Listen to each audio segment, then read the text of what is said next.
جب دے کہا جاتا ہے تو پیاس دولت کی پیاس ہوتی ہے، اختیار کی پیاس بھی ہوتی ہے، عہدہ چاہیے، کرسی کے لیے بھی سازشیں ہوتی ہیں، یہ سب چیزیں ہوتی ہیں، یہ سب دنیاوی طریقے کے پاس ہیں، لیکن تمہیں روحوں کی پیاس ہونی چاہیے، تمہیں پاک روح کو حاصل کرنے کی پیاس ہونی چاہیے، رست بازی کے لیے پیاس ہونی چاہیے۔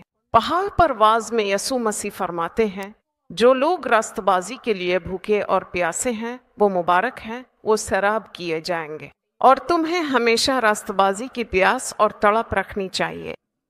ہاں، اور بھی کرنا ہے۔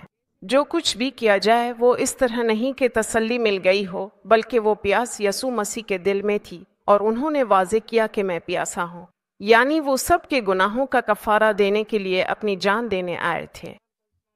ان کی پیاس کب ختم ہوگی؟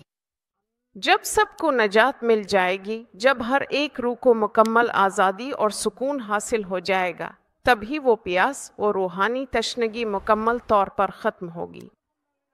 خدا کا شکر ہے اس کی رحمت اور فضل کا کہ یہ دن ضرور آئے گا۔